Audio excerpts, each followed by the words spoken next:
definitely taking these AP classes and staying involved in many extracurriculars in school, as well as I did a lot of community service outside of school. I had about 400 hours.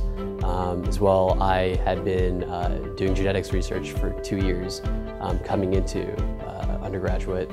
It had already been published before even applying for the scholarship program. I was doing this through Emory University, and so on my own time in the summertime I had gone over and I was doing genetics research on Duchenne's muscular dystrophy the entire time over there. So it sort of was an easy segue to doing research over here. Being a leader here at Georgia Tech means figuring out a way to match your passions with the things around you that you see others need. So for me, I've always loved Spanish and foreign languages, and so one of the cool ways that I've really gotten to make that an impact here on campus, or off campus actually, is by volunteering as a Spanish medical translator at a local low-income clinic.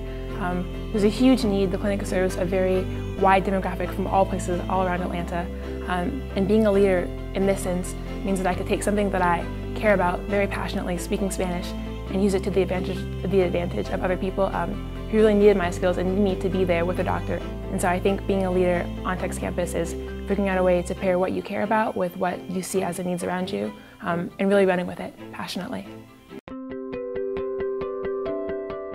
So during high school I became involved in a wide range of activities, although by my second year I had to narrow it down to maybe 2 or 3 clubs in which I felt like I could make significant progress until the end of my senior year. So one of them was Science Olympiad. I became one of the founding members of the team. Another activity was the Model UN and Youth in Government clubs. I held several statewide positions for those conferences. My last year I actually became involved in the National Honor Society as a community service coordinator, and was able to take the existing method that they have to organize community service and revamp the whole system to make it more efficient and allow more seniors in my high school to get involved with their local community and serve the people. So again, those 3 things I had to narrow down to see, okay, I'm gonna invest myself in these 3 things and then I'm gonna go ahead and make progress, make something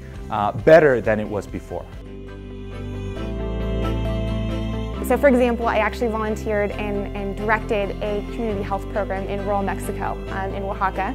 And essentially what I did is I had 50 different communities and I was implementing and directing public health campaigns and nutrition campaigns in all of these different communities. And this kind of was so different from my engineering background. Clearly I work more on a microscopic scale, being a biomedical engineer. But I really love this kind of direct application of this is what I can do to alleviate human suffering. This is what I can do to actually impact people's lives.